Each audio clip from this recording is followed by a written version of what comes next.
It was a quiet, cold October night when Lisa finally managed to fall asleep after a long day of work.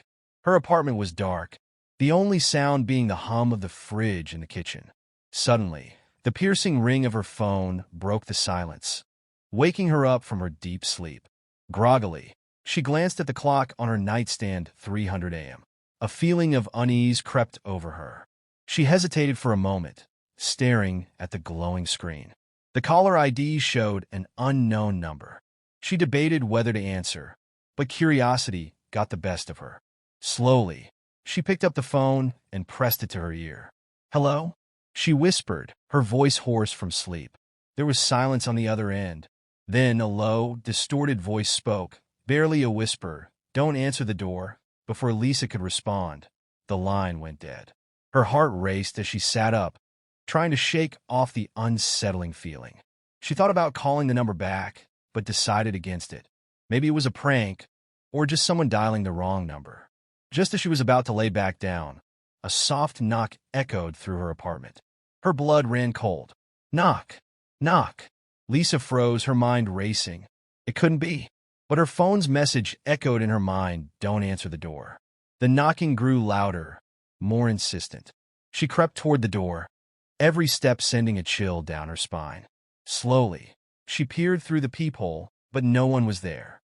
The hallway was empty, that a loud crash came from behind her, making her jump. The living room window was shattered, glass scattered across the floor. The cold night air rushed in, and then she saw something moving in the shadows, just outside her window. It wasn't human. Her phone buzzed again. Trembling, she looked at the screen. The same unknown number. Her breath hitched as she read the message, "I told you not to answer." The last thing Lisa saw was the silhouette stepping into her apartment before everything went black.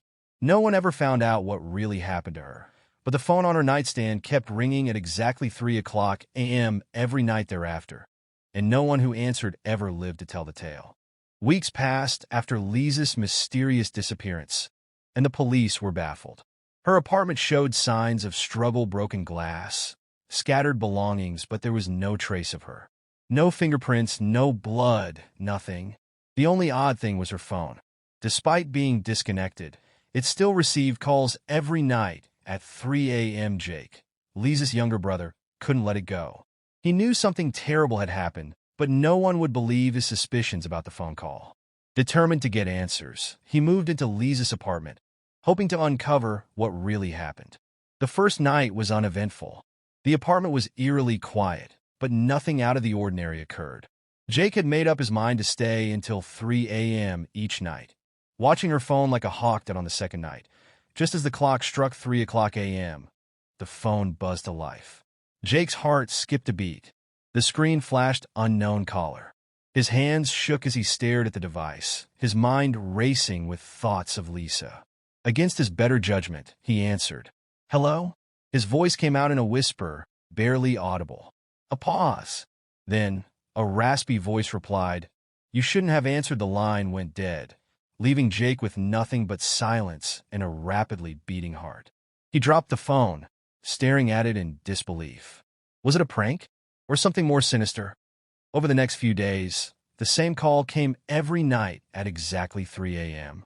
And every night, Jake ignored it, but the ominous knocking always followed. It was like a ritual, the call, the knock, the growing sense of dread that filled the room. Then one night the pattern changed.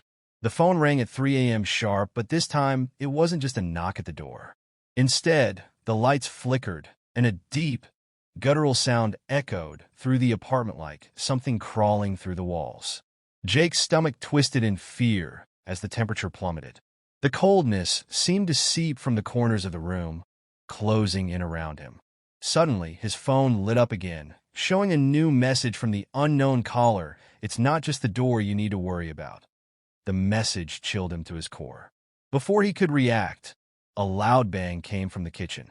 Slowly, he turned his head to see the cabinet doors flying open on their own, pots and pans clattering to the ground.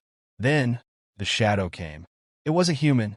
It was an inky black mass, twisting and writhing, moving with unnatural speed. Jake backed away, stumbling, his mind screaming to run. but his body frozen in terror. The shadow grew larger, looming over him, as an overpowering sense of doom enveloped the room. The phone buzzed once more in his hand. Through his tear-filled eyes, he glanced down at the message, "You're next." With a scream, Jake bolted toward the door, but it slammed shut before he could reach it. The shadow was upon him now, surrounding him, suffocating him with its cold, malevolent presence. He could hear the distorted voice whispering in his ear, growing louder and more deafening.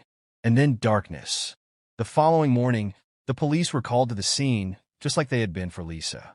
Another disappearance, another unsolved mystery. But this time, they found Jake's phone lying on the floor. At 3 a.m. the next night, it rang again.